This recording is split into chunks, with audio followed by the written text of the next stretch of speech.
Well, we play a little game of If You Only Knew, okay, Dennis? I just throw some things at you. What's a guilty pleasure?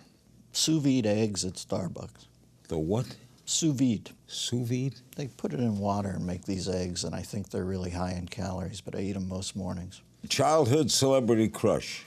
I remember when I was watching Goldfinger, and he came into the suite behind Shirley Eaton, who was helping Gert Frobe cheat at cards, and she was laying there in black lingerie on that chaise. You wanted I think that was an important moment. What's on your bucket list? Never to see the movie The Bucket List. That's a pretty good movie. Biggest risk you've ever taken?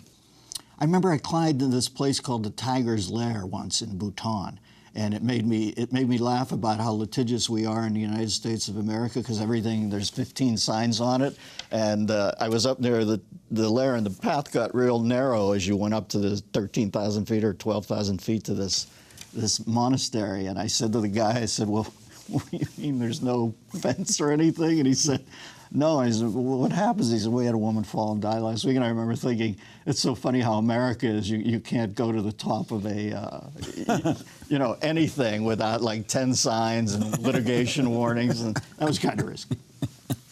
Best advice you ever got? I remember Leno was always good, and he used to always make it so basic and funny. He'd say, you get to Hollywood, and I remember when you first get there, you're kind of thinking, geez, you like the horses, don't you? Yeah. Well, sometimes the guy holds it back till it opens, yeah, and you got your shot. And Leno used to always say, listen, stay on the road, because you can't see it right now. It's all crowded, but eventually there's an opening.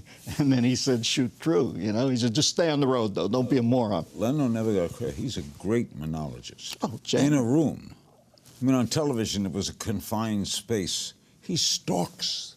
He was stage. Brilliant on that show, Larry. It's a money thing. I mean, come on, look, who has staying power in TV? You?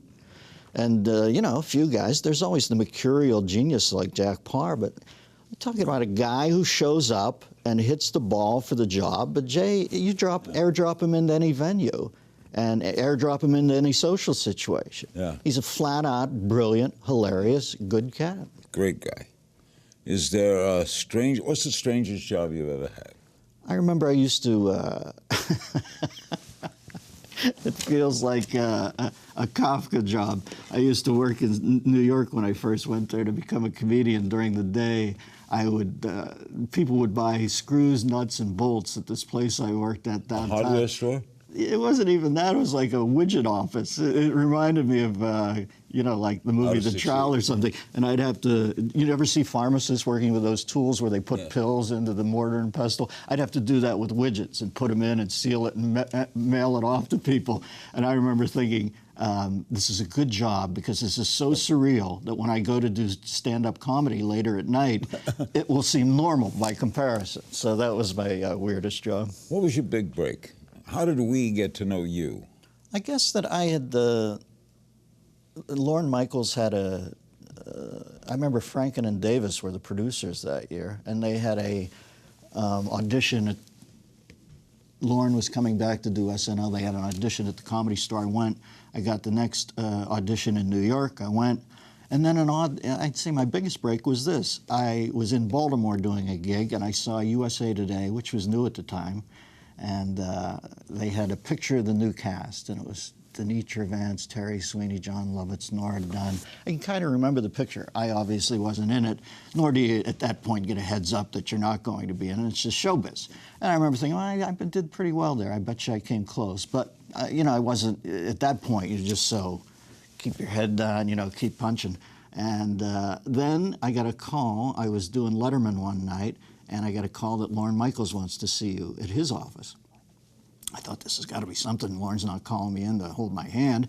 And it turns out that John Lovitz was supposed to be the Weekend Update anchor, but he proved himself so adroit in so many things that they needed the downtime during the music to put him in prosthetic makeup. So in other words, they needed a long change. So that's the vagaries of your career. So Lorne said, how would you like to do Weekend Update? And how long did you do that gig? I think I did it 6 years. Did you partially write it too? Oh, I wrote it. I You wrote it wrote the with whole Herb thing? Sargent.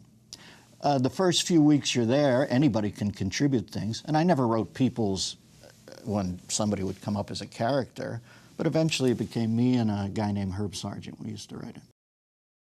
Watch new episodes of Larry King Now Monday, Wednesday, and Friday on demand on Aura TV and Hulu.